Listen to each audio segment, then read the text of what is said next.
Avez-vous déjà passé des heures à parcourir les réseaux sociaux, à défiler devant des vies apparemment parfaites, des sourires éclatants, des aventures idylliques et des succès sans fin?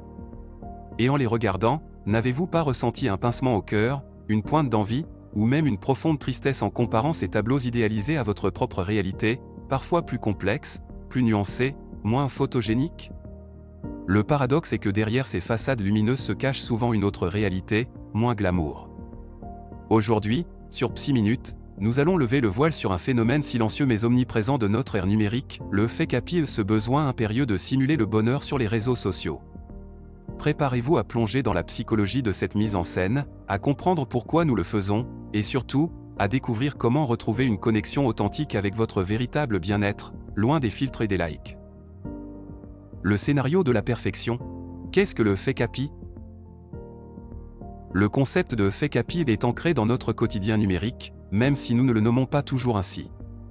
Il désigne cette tendance, souvent inconsciente, à présenter une version idéalisée, aseptisée, voire complètement fabriquée de notre vie et de nos émotions sur les plateformes sociales.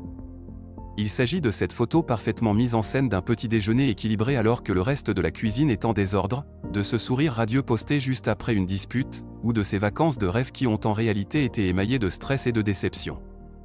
Le fake happy n'est pas toujours un mensonge délibéré, c'est souvent une omission stratégique, un filtrage méticuleux des imperfections, une accentuation du positif au détriment du réel. Ce phénomène est alimenté par une combinaison de facteurs psychologiques et sociaux. D'une part, il y a la pression sociale. Les réseaux sociaux sont devenus des vitrines où l'on est constamment en représentation.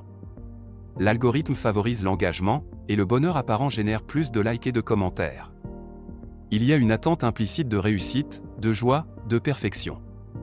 Personne ne veut poster ses moments de faiblesse ou d'échec, de peur d'être jugé, critiqué ou perçu comme faible. D'autre part, il y a la comparaison sociale. En voyant la perfection des autres, nous nous sentons obligés de nous aligner, de montrer que nous aussi, nous sommes à la hauteur, heureux et accomplis.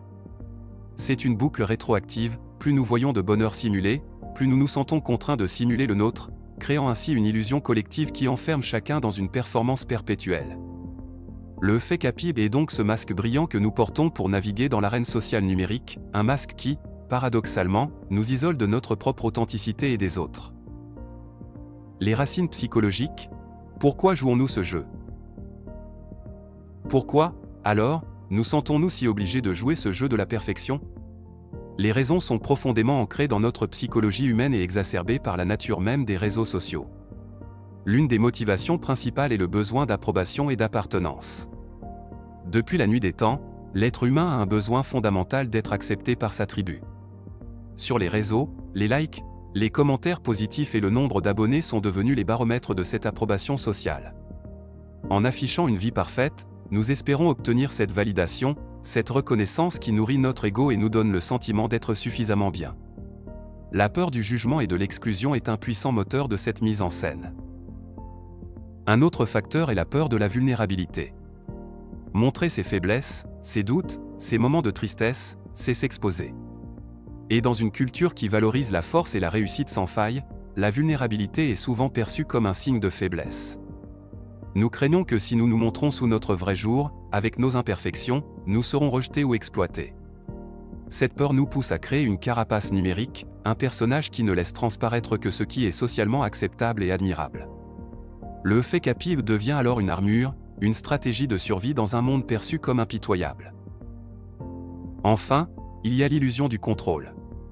En sélectionnant ce que nous montrons et en contrôlant l'image que nous projetons, nous avons l'impression de maîtriser notre récit de vie.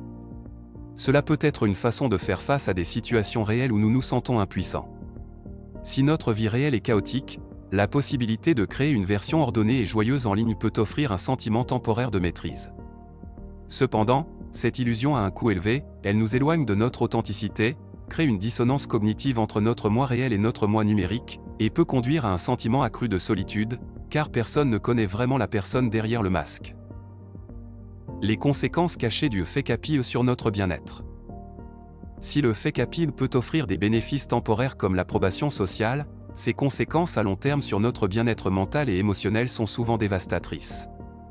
Premièrement, il alimente une spirale de comparaison toxique. Plus nous simulons, plus nous voyons les autres simuler, et plus nous nous comparons à des idéaux inatteignables. Cette comparaison constante érode notre estime de soi, engendre l'envie, la jalousie et un sentiment persistant d'insuffisance. Nous nous sentons jamais assez et pas assez heureux, pas assez beaux, pas assez réussis. Deuxièmement, la simulation du bonheur crée un fossé entre notre moi intérieur et notre présentation extérieure, menant à une profonde dissonance cognitive et à l'épuisement émotionnel. Maintenir une façade demande une énergie considérable. Vivre constamment dans cette dichotomie peut provoquer du stress, de l'anxiété, et même de la dépression. Le corps et l'esprit ne sont pas faits pour soutenir une performance constante, à la longue, cette tension se fait sentir. Nous nous sentons seuls, même entourés, car personne ne voit vraiment qui nous sommes. Enfin, le fake happy nuit à l'authenticité de nos relations.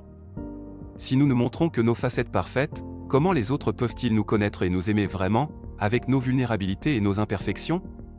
Cela empêche la formation de liens profonds et significatifs, basés sur la confiance et la réciprocité.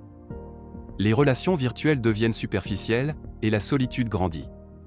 Ce jeu de l'illusion est un piège doré, il promet la connexion, mais livre l'isolement, nous laissant plus seuls et plus malheureux derrière nos écrans brillants. Retrouver l'authenticité. Le chemin vers le vrai bonheur. Alors, comment briser ce cycle du fake happy et retrouver une connexion authentique avec notre véritable bien-être ? La première étape est une prise de conscience courageuse. Il s'agit de reconnaître que le jeu de la perfection numérique est épuisant et qu'il ne vous sert pas. C'est un acte de rébellion douce contre la pression sociale. Accueillez vos imperfections, vos doutes, vos moments moins glorieux. C'est ce qui vous rend humain, unique et relatable. Ensuite, pratiquez la détox numérique ciblée. Il ne s'agit pas forcément de supprimer tous vos comptes, mais de modifier votre relation aux réseaux sociaux. Fixez des limites de temps, désactivez les notifications, et surtout, soyez sélectif quant au contenu que vous consommez. Suivez des comptes qui vous inspirent, vous élèvent, et célèbrent l'authenticité plutôt que la perfection superficielle. Rappelez-vous que ce que vous voyez est une curation, pas la réalité brute. Chaque fois que vous ressentez une pointe d'envie, prenez une profonde inspiration et rappelez-vous que vous ne voyez qu'une infime partie de l'histoire de l'autre. Le chemin le plus important est de cultiver l'authenticité et la vulnérabilité dans vos relations réelles. C'est en osant partager vos vraies émotions, vos défis comme vos joies, avec des personnes de confiance que vous construisez des liens profonds et résilients. Commencez petit, confiez-vous à un ami proche, à un membre de votre famille. Leurs réponses empathiques renforceront l'idée que vous êtes aimé pour qui vous êtes, pas pour qui vous prétendez être. Pratiquez l'autocompassion, traitez-vous avec la même gentillesse et compréhension que vous accorderiez à un ami cher. Le bonheur véritable ne se simule pas, il se cultive en acceptant toutes les facettes de notre être, en trouvant la joie dans les moments simples et imparfaits de la vie, et en construisant des relations basées sur la vérité et l'acceptation mutuelle. Le fake happy est une illusion séduisante qui promet l'approbation mais livre la solitude. Il est temps de déposer le masque, de vous libérer de cette performance épuisante et d'embrasser la richesse de votre être authentique. C'est dans cette authenticité que réside le véritable bonheur, un bonheur qui n'a pas besoin de filtre pour briller. Merci du fond du cœur d'avoir pris le temps de regarder cette vidéo et d'avoir exploré avec nous ce phénomène contemporain. Votre volonté d'aborder ces sujets profonds est ce qui rend la communauté Psy Minute si spéciale. Si vous avez déjà ressenti cette pression de la fausse joie ou si vous avez des stratégies pour cultiver plus d'authenticité en ligne ou hors ligne, nous serions ravis de lire vos témoignages et vos réflexions dans les commentaires ci-dessous. Votre expérience est précieuse. N'oubliez pas d'appuyer sur le bouton j'aime si cette exploration vous a été utile, et bien sûr, abonnez-vous à Psy Minute pour ne manquer aucune de nos prochaines discussions sur la psychologie humaine et le bien-être. Prenez soin de votre vrai vous.